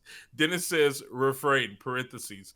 And then it just says nothing in the air, and I have to scroll my wheel like 3 times to get to the bottom. Yeah. Yep. It's just something in the air 100 times. Yep. Okay. Something's in the air. Maybe it's a superhero. God, I really want there to be a scene in the next season of The Boys that features this song while Homelander's just like wrecking shit or something. Okay. Now, I understand the lyrics now. There you go. Now I understand why I said it's a chat. Yeah. Okay. Nice. Um, moving on from that, we have High Life. How do you feel about High Life? I like it. It's not a highlight for me, even though the life is very high. Um, but it's a good track. I think that it is definitely overshadowed by what follows it, though. Obviously, Something About Us is huge. That's another song that I just kind of knew. Something About Us is a certified banger, and if I remember right, zero samples. Oh, really? It's just I think there's like 3 or 4 songs on this album that are zero samples, and this is one of them. And this is in the midst of all the, I don't want to say noise in a bad way, but of all the high energy. It is a very nice. This are probably gonna laugh. This is like Japanese lo-fi jazz. That's Interesting. essentially what this is to me. I love Interesting. it. I think it's fantastic. The bass is You know, phenomenal. I definitely get that. I see what you mean, especially the latter half where you get that kind of like building keyboard. Yeah, Like, it goes up bow wow wow yep. bow wow It's wow. Yeah. literally Japanese jazz. Don't you It don't is literally that. Yeah, and for all our listeners, don't you love that we have to like enunciate these sounds because there aren't lyrics for us to be like, oh yeah, all's my life I had to fight. It's like we have to specify musically Okay, what we're talking about instead of like a see, specific lyrical reference. Maybe if one so day, maybe if one day we get that Spotify like partnership sponsorship like Hideo Kojima has for his podcast, then we can actually intermix like Spotify tracks into the into the podcast because that's a thing that some people can do. So yes, if you want us to do that, smash that like button, hit subscribe, hit the smash notification bell. that like Hey, button. smash that like button, add us to your rotation, follow us on Spotify, and Hit that bell. maybe one day we'll get to that level where we can intermix or link these songs in and then be able to play for you what we're talking about instead of just sitting here going do do do do do. What I would say, which is actually impressive for us, a lot of my friends mentioned there's not a lot of podcasts that have video in Spotify. So I think we're doing something right. Hopefully. But building off of what you were saying previously, Mm-hmm. if that was the point I was going to bring up earlier, it is, I don't know, it's a bittersweet feeling, a blessing and a curse. Having hip hop being my main genre of music, Mm-hmm. just because it does rely so heavily on the lyrics. Yeah. Now, don't get me wrong, we just talked about the praise from samples and messing with the beats. There's so much that go into a hip hop song that you need to pay attention to and that Mm-hmm. you can enjoy. But the lyrics is just so much more heavy than any other genre. So it's just something that I noticed that like listening to other genres, it is so much more difficult for me because I feel like in hip hop, not in all cases, but in a lot of cases, I would say you are told what to think. Like you are given the message, Yeah. and when you break it down, Mm-hmm. you're meant. It's a theme or a topic that they dive into, and you're almost spoon fed what they're meant to think about, unless like the lyrics are super miracle and deep and all this other stuff, and you come to your own conclusions. Obviously, when you listen to music, you come to your own conclusions. It is so much different when listening to any other genre. I feel like I do okay with rock because there are some lyrics behind it, but like listening to Turnstile, it has that chant. Listening to this has that chant. Surprisingly enough, Dark Side of the Moon was easier for me to digest than some of the other ones that I've mentioned. But it's so interesting listening to this music and having to be like, oh yeah, this beat I like, or oh yeah, this one sound I like, Yeah. and that's all I can really. Yep. I pull up the lyrics and something is in the air 1,000 times. Something was I in can't use that. narrator voice. Something in fact was in the air. Literally, where's Morgan Freeman when I need him? God damn it. But it's just something that I found super interesting, and I don't know if other people come across that feeling that have hip hop as a main genre, or if other people who don't have hip hop as a main genre have that same impact, Mm-hmm. or like how do they look at rap when they're like, okay, now you're being told what's really being said. Yeah. So it's just something interesting. All right. So another something about us is that we probably both like the next song, Voyager. Yeah, Yeah. Voyager was good. I do like Voyager. Voyager is one of my favorites on here, one of my favorite instrumental ones. Mhm. The bass line is crazy. If you listen to this with good headphones, the bass line is unbelievable. Fun fact, Tomas, the silver helmet, Mhm. Tomas Bengalter, he plays the bass. So I wouldn't be surprised Okay. if it's him actually playing bass on this. I'm not entirely sure. That, and then there's like another instrument. I think it's a synth, but it almost sounds like wind chimes where it plays like the keyboard melody. It's like ba-na-na-na-na-na-na, and it like Yeah. builds up throughout. There's some super solid instrumentation on here, and it's all over like a rhythm guitar that's just going in the background. To me, this feels like an outro track almost, and it's not, but it definitely feels like the could work. conclusion to something. Honestly, it could work as one. I do like that. Although I will say, and we'll get to in a second, Too Long is a perfect outro track in my opinion. But we'll Oh, get to 100%. And it's exactly 10 minutes in length. OCD likey. it is the longest song on the album, and I didn't realize it was 10 minutes until I like was listening, and I was like, this can't be the same song. And I look at my phone, I was like, it's the same song. But I have to know, can you feel it? God damn it. That would make me think like, can you feel the love tonight? It's just like, no, that's not it. Wait, stop, go back. But another thing I was gonna say, both off speaking on Voyager Hmm. and the next song. I don't know how to pronounce that. You said it was very disco. Yeah, Essentially. it's Veridis Quo is Yeah, the yeah, yeah. actual name, but it's meant to be pronounced like very disco. These both of these songs, like specifically. Hmm. Have you ever played Hotline Miami? Yeah, I've put multiple songs from it in playlists that we've made for this show. See, that's my point. But like, I feel like this whole album is Hotline Miami or something like it. Like it's just, I feel like I'm playing Hotline Miami. That's valid. It's like chaotic good Hotline Miami, whereas like Yes, Hotline Miami is neutral evil Hotline Miami. it's just evil. What do you mean? It's no, it's Okay. neutral evil because the Don Juan is like slightly what's the word?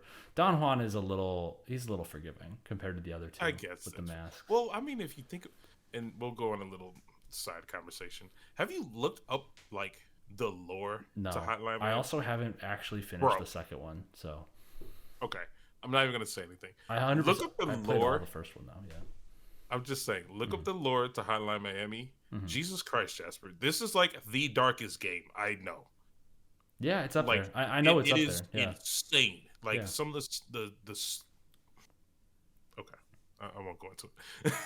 Yeah. We are a hip hop podcast, but I just wanted to ask Super For now. for now. For now Right? we are a hip hop podcast. Honestly, when we run out of conversations, we will talk about Yeah. video games. Lovely. So yeah, I mean, Very Disco and Short Circuit. I like Very Disco a lot. I think it's very like measured and metered, and then it goes into that goofy ass opening for Short Circuit, and I like it's it. fun. It's fun. I agree. It's just not, this is not my favorite one on the yeah. Ba-da-da, ba-da-da, ba-da-da. It does like those triplets. This one literally sounds like off a game, if anything. Short Circuit, the way it ends, I really like. And we talked about Face to Face. What did you think of Yeah. Face to Face? I gotta know. Um, I'm trying to think. I'm trying to think of my first listen because I do like Face to Face, but this is the most traditional song in my opinion. Really? I feel like this is an actual like, Oh, because of the and structure again of the lyrics. because Yeah. his lyrics, but like this is the most traditional type of music. This is the one of the rare times in the album that I don't think of like a public gathering Soul Train. Like this is one of the ones that I genuinely would just sit down and be like, this this is Daft Punk. I'm gonna add this to my playlist. This has big man performing on stage and people are paying attention to him rather than dancing with each other energy. Yes, Yeah. absolutely. Um, Which is but something I'm more used to. I want to give you a fun fact on this one. Mhm. This is a hot take. I consider this to be, in my opinion, based on my music knowledge, the greatest sampling feat of all time. This Okay, song. what's the sample? Because I This don't know this it. song features samples not one, not two, but six separate songs Jesus Christ. to construct the entire backing melody. It samples two songs by ELO, Jeff Lynne's ELO band, so Evil Woman, Evil Woman, and there's like one more off that same album. It samples two songs by the Alan Parsons Project off of Eye in the Sky, their famous album. You know Alan Parsons Project. I believe so. You know their hit, the song Serious, which is the Bulls walkout theme. Oh, okay, well, yeah, I know Yeah, so Eye in the that. Sky, it samples two songs off that, Old and Wise, and then one other one. And then it samples a Kenny Loggins song. It's called like Cabinet Poos or something like that. And Okay. so Kenny Loggins is on here. The part where it says face to face now, you know that like bit in Mhm. the thing. That's actually Kenny Loggins saying Christopher Robin, and it's truncated. It's Christopher is face to. It's like that's what they're using. I And do like that. there's like one other track in there. It's six songs that become this whole That's thing. absurd. Yeah, it's But real. unbelievable. It's Yeah. unbelievable. It's like how do you even begin to pick things out and then know you want to structure them in that way? again, I said this I think like 2 or 3 weeks ago. This is one of the things where like I just want to be in the studio. I'm not gonna say anything. I'm Just not see, gonna add anything. I just want to sit there and be like, "What the heck are you thinking? just see What are those you two, doing?" just see those two like chain smoking and like playing the mixer and like smoking, Literally, like fucking yelling at each other in French very quickly. I'm just like, "What are you guys even doing here? Why?" Yeah, But then it works at the end. It's like, all right, well, yeah. clearly I'm not a musical genius. No, I'm certainly not. Those who can't do critique, and those who can't critique don't participate. I don't know. Listen to other people do Yeah, it. listen to other people critique. Those who can't critique go on pitchfork.com. All right, here we go again. Yeah, Pitchfork is my revolution now, but well, you know, you need pitchforks for the revolution. What can I say? Brandon's gonna revolution against brand deals. You're gonna revolution against fucking publications. Yeah, bad takes. Too But long. anyway, What do we think? too long. Is it too It is long? not At too 10 long. minutes? Not too long? Okay. I think that It's this not. one is another contender for traditional song in terms of like the way it plays out. Oh yeah, yeah, I agree. And thank God. I will say, if it was 10 minutes of no lyrics, then maybe I would have a different opinion. Yeah. But uh, I do have a playlist of what are 10 songs or 10-minute songs that you actually do enjoy. I would add this to it. Yeah. It's up Honestly, there. I would add this to it. There's not a lot, but this would qualify as one. You know And what? it's a good closer. I have to look. What? Okay. The closing song off of Random Access Memories is also very long and it's instrumental, but it's 6 minutes and 13 seconds. So it wouldn't qualify, but it is see. fully instrumental, but that album is not electronic. So, Oh, yeah. well. Oh, don't you worry. When we do a deep dive on Ram, I already know. I'm ready. your third eye will be opened. It's amazing. Oh boy, here we go. It's so good. Yeah, so it's like it's very similar in that it starts out as like there's like something and then like something dialogue and then it becomes musical and it's just musical for like 6 minutes, but it builds and builds and changes the entire time, so it doesn't get boring. But yeah, that's the track listing. I think that as far as albums with no words go, you could do a hell of a lot worse. And we'll see how New Blue Sun is. I don't know if it's going to be on the level of like It's Daft true. Punk, but we're looking at instrumental know. music more so with people Look, releasing like if this. anyone could do it, it's Andre 3000. I don't I disagree trust. with you. I don't disagree with you. And Andre, we trust. Yeah, so All right. let's talk a little bit about some adjacent media. I'm curious, are you familiar with like any of the other media publications that came out alongside this album when you did your listening? Did you come across any of that? Not that I can recall.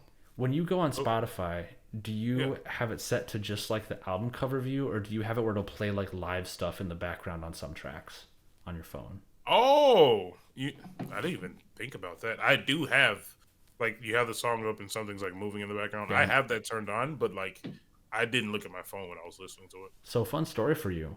This album had an entire feature-length film made to run in parallel to the album. I'll believe it. It's called Interstellar 5555, and it's a fully animated, it's like an anime film made by a Japanese animation studio. And it's the story of a band that gets like attacked while they're playing a concert, and the opening song is One More Time.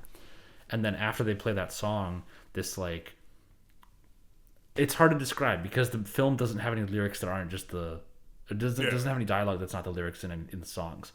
But it's like they try to someone tries to kidnap them. It's like this villain who wants them to like perform for his thing, whatever, and they escape. It's like Band on the Run type energy. And the whole kind of process is them escaping this villain, the entire album, and then they eventually have like a celebration, and that's like Short Circuit is like one of the celebratory tracks on that. It's really good. It's very, very hard to find a physical copy. I'm still missing one from my I would collection, imagine. but I've seen it all the way through. It's like on YouTube. So my homework for I'm you, assuming it's on YouTube. my homework for you, aside from listening to the samples playlist, would be to check this out because it's super cool. You could just put it on the background, look over it. It's really pretty. Yeah. It's very well made. But yeah, it's like from the same era, so it's like early 2000s animation. I believe that. Super cool. That does sound dope. It's not a lot of albums that I can recall that have that pairing aspect to it. Obviously, the most recent one is Kid Cudi's with his animation Well, I mean, film. Utopia technically had Circus Maximus, which was more recent, but yeah, Uh, that doesn't really count. I Though. wouldn't count that one. No, Yeah, I it's wouldn't definitely count that not. one. Yeah, it's not like a film that accompanies Yeah, the no. album. It's just I mean, the second half or the last bit of it the is essentially just the last 2/3 because the first third is music yeah, videos. Yeah, right. yeah. No, that's fair. So how would you compare this then? Maybe not compare, but how would you stack this up against what you traditionally listen to? Because it seems like the longer we're on the podcast, the more we talk about music that you see live, the more interest you seem to express in this kind of format. Because I remember you were talking about going to Drake, and you said that honestly, Nevermind never made sense to you, but then in the context of the live performance, it really like made sense Oh in a yeah, way. yeah, So I'm curious, yeah. like, do you find yourself moving more towards this genre and this style or presentation of music, or like, what's the thought process? Mm, I think just in general, and then like surprise, I like music. I have a podcast, but Breaking news. it's like it's like one of those things where like I feel like I've approached the maturity level in terms of my music consumption where I'm now ready to dive into other things. I feel like, and this goes for anyone in reality, Hmm. but like once you find your genre of music, you're pretty tied down to it because you make emotional connections to it at that point. For sure, yeah. Um, so I feel like just for a while, it was. I mean, obviously, gospel came first because religion, and I was a drug child. I was drugged to church 3 times a week. Yeah. Three So, times a like, week obviously, is yeah. That's 3 times a week. just punishment at that point. It is. It is what it is. Be like, I'm not gonna say anything to mess up my relationship with my family. We don't know if they're listening. Man, my family better not be listening to any of this, any episodes ever. Period. I mean, Isaac. Except for my brother. Hi, Isaac. Right, he's probably listening. Yeah.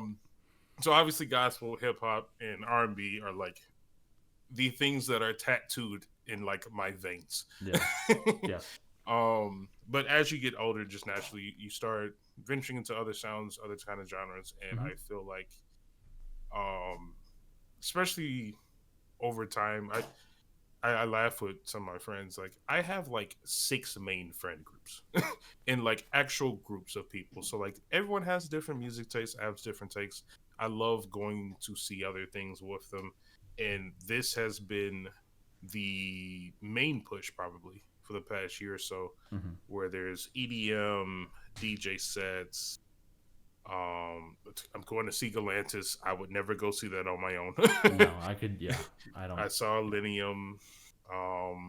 What is? I've seen a bunch of stuff recently. So just in general, I've been venturing into other genres, and I don't know. I enjoy it. It is kind of a little bit of a difficulty at times. Hmm. But that just comes naturally with music you don't know. When we went to go see Yeet on Spotify, I know the songs. In person, I didn't. Well, yeah. I mean, it was so rambunctious. You could barely hear Right. anything anyway. Yeah. But like that's the thing. Like it comes with a grain of salt. Venturing into these new types of music and new genres, I'm going to understand, or I'm going to approach it with an understanding that I'm not going to know everything, but I'm just here with the vibes. I'm going to enjoy it, and this would definitely fall under that category of just like, look, it's good music, and I'm here for it. I'm surprised I never like actually sat down and played it yet. Totally. No, that makes a lot of sense. Yeah, I would say that I tend to balance genres. I think a little bit more evenly. Like obviously, hip hop is my primary, and my curiosity and my fascination and my desire to continue learning about music is Mm-hmm. mostly into that genre. Like I'm more invested in that genre in that way. With that being said, I feel like I definitely like what I like in the electronic space and also when it comes to specifically like rock music, classic rock, things like that. Mm-hmm. But I would still put this on par with things that I hold to that like super high tier for the hip Yeah. hop genre. It's just For me, it's definitely, there's a nostalgia there, but there's also just a deep appreciation for the musicality of it. And Mm. I feel like no matter how many times, it's the thing that keeps me coming back to certain hip hop albums. It's no matter how many times I actually listen to this, there's always something new that I pick up on or that I find that I manage to like focus in on, and I hear it in a completely new way or in a completely different Mm. way. Like maybe I actually pick out the bass line and I listen to the bass line and I focus on that, and then the song just completely shifts in terms of the way it sounds to me. Stuff like that. Well, I'm curious, and now that you mentioned that and kind of breaking down the music and finding new things, Mm-hmm. I'm assuming you already know this. Random Access Memory is Drum, just, yeah. yeah, no drum line or whatever.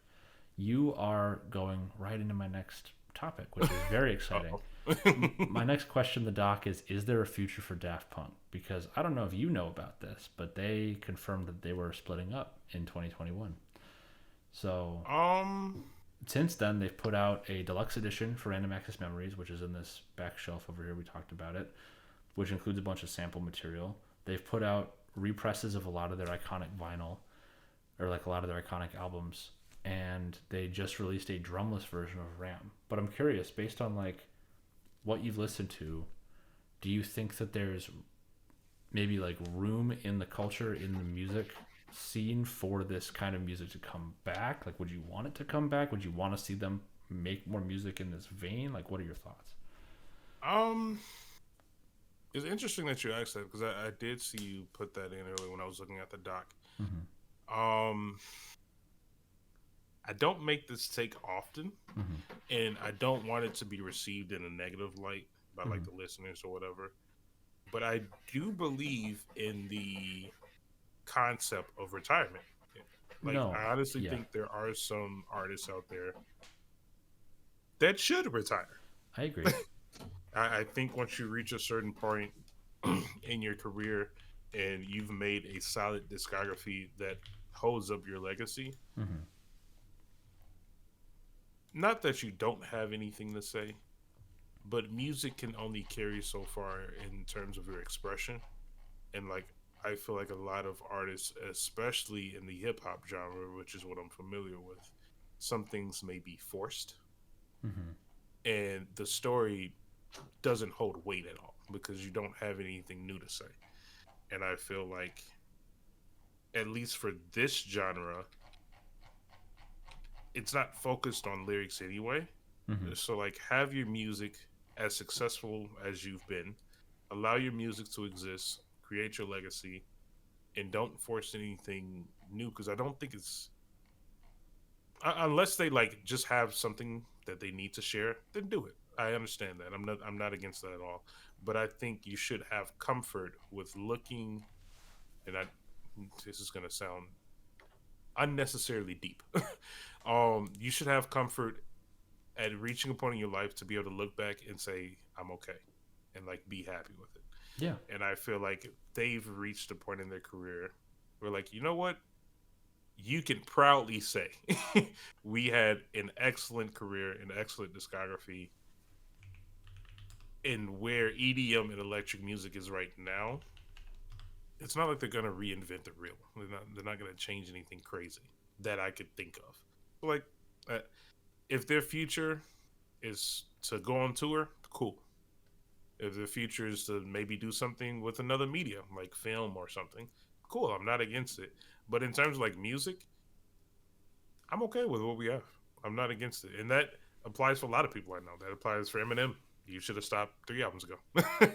yeah, Jay-Z, yeah. Kanye. I tend to agree with you. I think that my opinion differs a little bit, and I think that there is a point of saturation.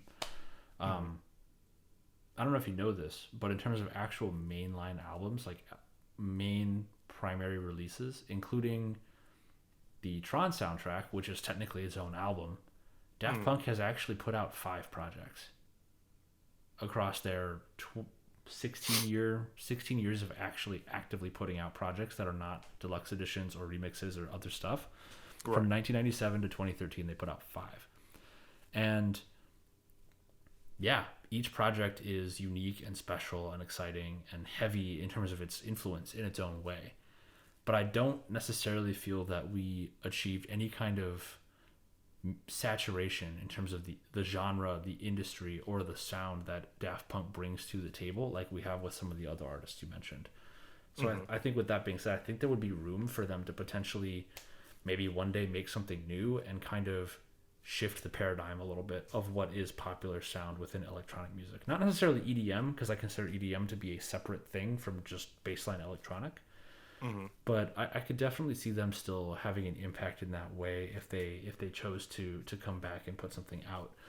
And I it's so funny that Andre 3000 is in the news this week with this new album, because I think did you see his interview?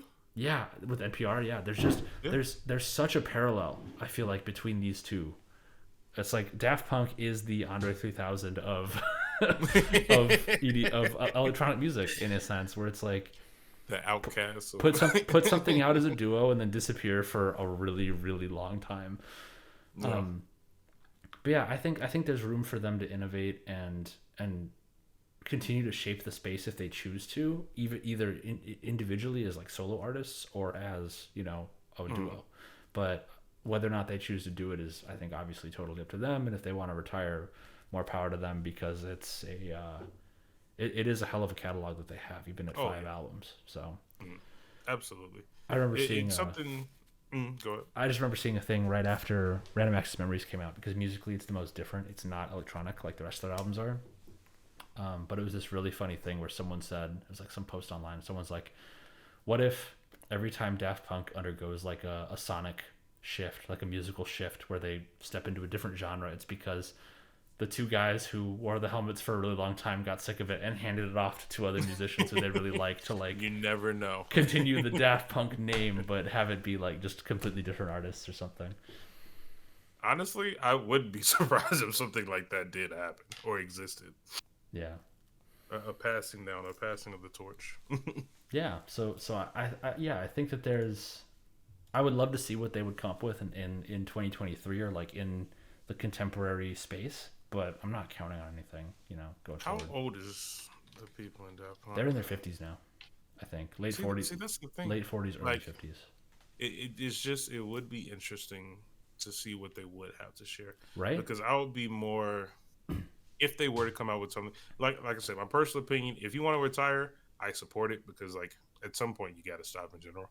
Yeah. But if they were to come out with something, which I wouldn't be against, I would listen to it, I would be more interested in what they would have to say, Yeah. or the vibe they would have to push out. Jesus, I shouldn't say vibe. I feel like a TikTok teenager. But whatever they want to explain to the public and kind of give to us, I'll be more interested in that than the actual quality of music in reality.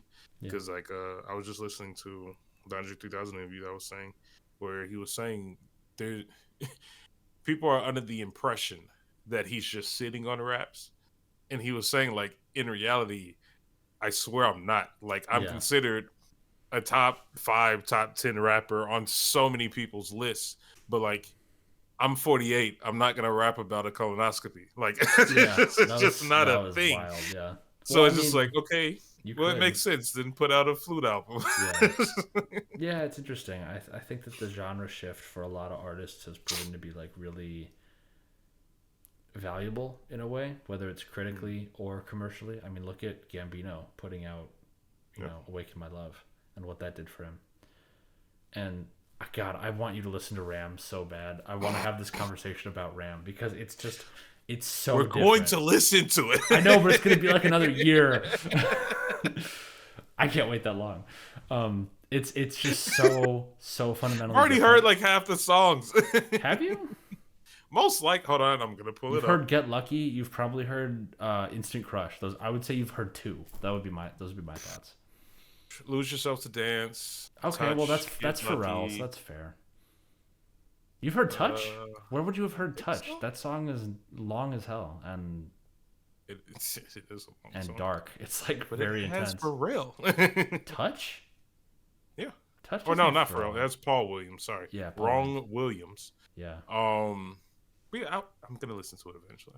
I have too many albums on the queue. and this takes it back to like their roots, where they stopped making music that was like what what they wanted to make that was inspired by something, and just decided they wanted to make an album that was like an homage to what inspired them directly. So yeah, very different. But yeah, I mean, there's just, you never know. Something could come out of that, something different. I mean, a drumless edition is already pretty cool. I feel like you don't see that very often. Yeah, we'll see how if you like it. Yeah, We'll circle back to it. Should we do gradings then? let's do it. I'm super curious what you're giving this. I already know yours is an A plus, so I'll go first. Please. I don't know. I sat on this for a while. I'm trying to decide.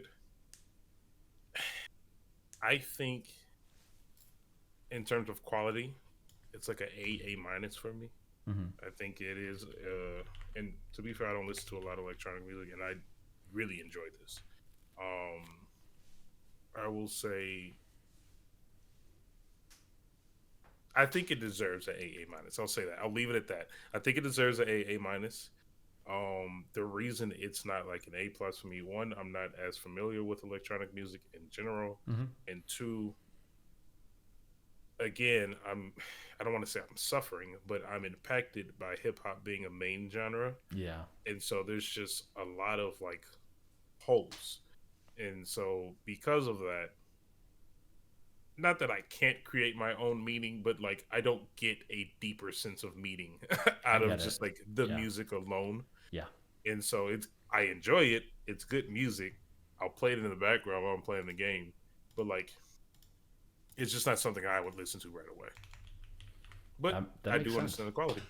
So A minus around that range. I get it, and yeah, you're right. It's an easy A plus for me. This is top 5, probably top 3, depending on how I'm feeling. My We'll eventually all share our top fives for an episode or something. I gotta say, I think to this day, my top 3 are, and I don't think this has changed in a long time, is Man on the Moon, Dark Fantasy, and this.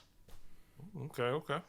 I would say that's like my pretty consistent top 3 albums. I'm not gonna give mine. I gotta think of. Yeah, I felt so strongly about this for so long. I just don't see it changing anytime soon. So I have two, and I know you know two of them already, but I have to decide on a third one. true, that's fair. Blonde, obviously. Acid rap, Blonde obviously. is in the top 10, 100%. I don't know if it's top 5. I have to sit That's down fair. and look That's at fair. it. I We'll will make say, our list. Daft Punk holds 2 of my top 10 spots. Random Access Memories is also top 10.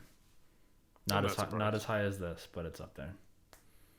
But all right. So yeah, that's Daft Punk. That's Discovery. Any thoughts you wanna leave the people with before we go into our song recs? No, I feel like we covered it all. To be honest, I enjoyed it. Honestly, I do enjoy it. This is my techno version of Soul Train. Yeah, That is my closing thoughts. yeah, and anyone out there listening, if you haven't listened to Discovery, do yourself a favor, put aside an hour and just get yourself a nice pair of headphones. Make sure you have some good low end response in there, and just go to town, because you will not be sorry. That I missed. I'm not gonna lie. That is the one thing I missed. I used my AirPods. Should use my Sony's, but still good. I think you should re-listen to it at some point with a different audio setup. With the good headset. Yeah, just the amount of depth you get out of certain tracks in terms of the low end is insane. So Re-download title, get the high quality or something. there you go. Bet. Should we do recommendations? Let's do it. All right, cool. Well, I have mine up, so I'll open it up. Again, talking about Camp Flognaw, Lil Yachty performed there, had an amazing transition, and a lot of people peeped this, but some people didn't, and I wanted to bring light to it.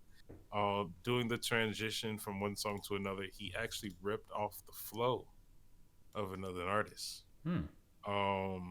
The song before the beat drop was actually, the flow was ripped off of Speaker Knockers. Do you remember Speaker Knockers? No. Really? Nope. Oh, bro, I should have saved this for when Brandon was on the podcast. I feel like he would go crazy. But anyway, my song is "Lonely" by Speaker Knockers. Absolute banger. Rest in peace. Mm-hmm. But yeah, what's yours? Mine it's an older song. It's one that I always, it's another example of like a song that I always heard growing up, and I never like knew anything about it or the band. Broken Bells, Holding On for Life, has like a super recognizable chorus, very distinct vocal style, and it would always get stuck in my head, just a total earworm. But I would never know where it's from, and then I finally heard it on a playlist the other day, and I was like, ooh, that's a good feeling. made the connection. There it is. That's a good feeling. There's that thing I've been Figuring something out after so long, man, that's a good feeling. Yeah. Or like when you don't know a song, but the hook is stuck in your head. It's probably one of the worst feelings in the world. Even Google isn't helping you. I'm just like, bruh. And then you get your phone out, you try the little hum a song feature, and it still doesn't work. And it's like, what the fuck am I wasting my time for? Bro, I can't tell you. There are songs from middle school that I still don't know the name of, that I've got the melody rattling around, and I'll never be able to come back to me. I'll never be able to articulate it well enough to know what it is. Yeah, no, 100%. You are scarred for life. The amount of times I've had Shazam open, staring at the screen like, please. Oh God, pick it up. Pain. But I'll do my second song. The only reason I'm picking this song is because I haven't gone back to Yeet in a minute. Yeah. I had a heavy Yeet phase back in the day. And I'm gonna do my favorite song, "Lying for Fun." That beat switch in the middle of the song where it sounds like it's ending, and he's just like, "You thought I was done? Absolutely not." And then he just goes off. Banger. Yeah. Top tier Yeet song. No, I do not disagree. That's one that you must have thought I was done. That one is not in my Yeet rotation, but it should be. So I'm gonna need to go listen to that. Song, man. There's a lot of good songs. It's okay. I understand. All right. My last one is Jose Gonzalez, and it's a song called "Far Away," which is a kind of like, it's like a very echoey Western style singer-songwriter. It's a guy and his guitar, and it's really good. And fun fact, it is featured in the Red Dead Redemption soundtrack, the original. Oh, really? Yeah, it's okay. It's intense, beautiful PS2 vocals. Red Dead Redemption. And he's got, did you say PS2? Was it on PS2, the original one? You're thinking Red Dead Revolver, which was on PS2. I thought you said the original one. I didn't. Red Dead Redemption 1 was PS3, 360. I got you. Rockstar, if you're obviously Rockstar, the entire company is listening to this, so we need a PC port of Red Dead Redemption 1. Come on, give it to us. That game is just succumb to the pressure. Get a console. I have a console. I have several consoles that can play it. I want to play it on PC at 165 frames per second. All right, PC gamer. Ay. Far Away, good song. The chorus, yes. He has doubled vocals where he does two separate vocal parts that kind of interlink with each other. It's nice. Very nice. I mean, hey, if you said Red Dead, I'm loving the Western vibes, so I'm here for it. And I'm finishing up. This is neither really here nor there. I guess it's related. I'm finishing up Cormac McCarthy's Borders trilogy, which is like a book series. Cormac McCarthy being the famous author. He wrote The Road, No Country for Old Men, All the Pretty Horses. And All the Pretty Horses is one of 3 books in like a Southwestern series about people having like coming of age adventures in like Southwestern US and Mexico. And the last one is called Cities of the Plain, and it's like these guys working as like ranch hands in Texas and then going into the Ciudad Juarez. They're going into Juarez like a lot, back and forth. And this just captures the vibe perfectly. I was like reading my book on the train, and this came on. I was like, "Yeah, perfect. this is it. Life does not get better than this. Living vicariously through cowboys. Let's go." Look, it's a good take. Life does not get much better than that. Romanticizing 1940s Americana. Let's go. Look, if I could walk around with a revolver on my hip, I'll be happy. I don't want to shoot it. I just want to do the cool, like, literally. Tricks. Yeah, let me just like. There'll be no bullets in it. Just for show. Yes. Absolutely. Howdy, partner. All right, bet. Well, thank you, listeners. If you're still here, we've made it. We won't be here next week because we have lives. We would say Thanksgiving. We would say same bad time, same bad channel, but I have turkey to eat, so that is not the case. Yeah, no. We'll catch y'all in Thanksgiving dinner? Yeah. I'm not missing that for anyone.